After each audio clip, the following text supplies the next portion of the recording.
Durand কাপটো চাবলৈ অহা নাই অহা আমাৰ 15 তাৰিখ গধূলি প্ৰথম যেটো CM কাপ হ'ল 14 জুনৰ পৰা আৰম্ভ হৈ VCDC লেভেলৰ পৰা এই আমাৰ CM কাপটো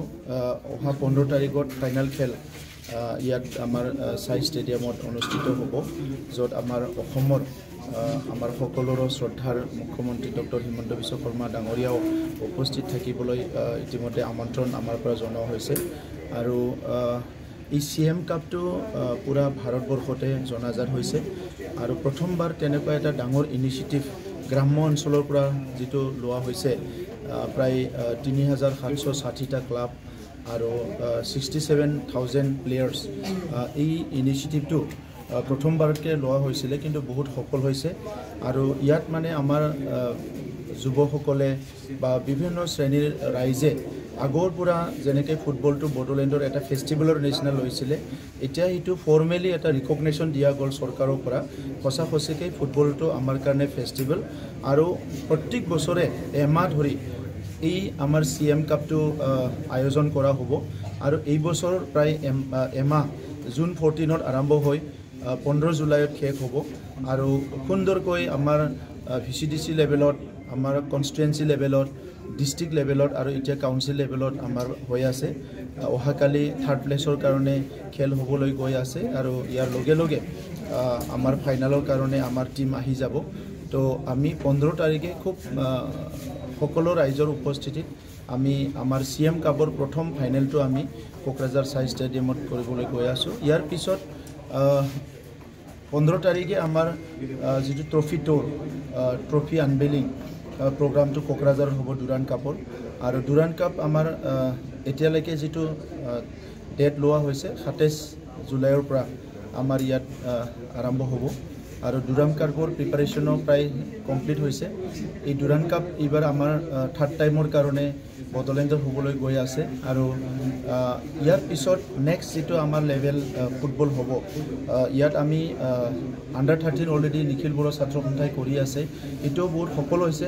এতিয়া মহিলা ফুটবলটো আমি এইবাৰ আৰু নেক্সট বছৰৰ কাৰণে অলপ ফোকাস কৰিব বিচাৰিছো কাৰণ আমাৰ অঞ্চলত ছোৱালীসকল বহুত এনাৰ্জেটিক হয় আৰু এই ফুটবল খেলটো খুব ভালকৈ খেলিব পাৰে যাৰ কাৰণে আমি সকলোৱে জানো যে অৰ্পণা নাৰ্জাৰী ইতিমধ্যে নেশনাল টিমত গৈ প্লাই ক্যাপ্টেন হৈ খেলিছে সো এই কাৰণে ছোৱালীসকল বা মহিলা ফুটবলটো আমি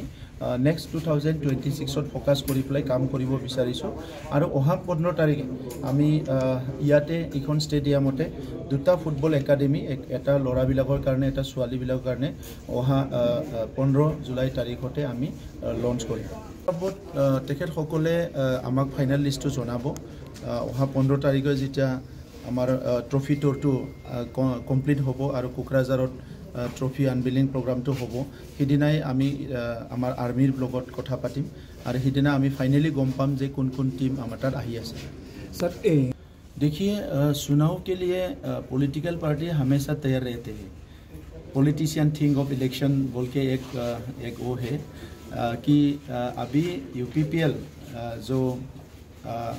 2020 के बाद चुनाव जीत के सरकार में आए और उस समय से हमने जनता को हमारे दिल से सेवा किया जनता की जो समस्या है कुछ समस्या ऐसा था कि वो आज़ादी के बाद से 70 साल 78 साल इसका जो है ये प्रॉब्लम का हल नहीं किया गया था कुछ प्रॉब्लम ऐसा है कि 17 साल जो BPF के सरकार था उस समय पे भी ये प्रॉब्लम को टच नहीं किया गया था तो हम लोग इस 5 साल में जो हम लोग का फोकस था जो हम लोग का एजेंडा था मेन उसमें जो था वो हमने सॉल्व किया और जो हमारा एजेंडा में नहीं था हमारे मैनिफेस्टो में नहीं था वैसा भी बहुत सारे प्रॉब्लम जो है हमने सॉल्व किया तो इसीलिए आने वाले चुनाव हमारे लिए बहुत कठिन चुनाव होगा ऐसा मैं नहीं मानता और हमारी पार्टी के जो कार्यकर्ता है वो सेंट्रल कमेटी से लेकर बूथ कमेटी तक सब तैयार है इनको बहुत तरह अलग अलग ट्रेनिंग दिया गया वर्कशॉप किया गया इनका ओरिएंटेशन किया गया और 40 कंस्टिट्यूएंसी में हम लोग जो है 8,000 से लेकर 15,000 तक की गैदरिंग में हमने 40 कॉन्स्टिट्यूएंसी में ऑलरेडी बेनिफिशियरी मीट भी कर लिया।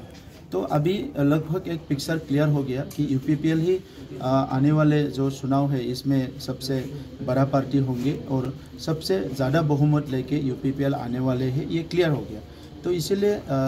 अलग अलग पार्टी जैसे तैयार कर रहा है, यूपीपीएल इससे बहुत आगे है। मैं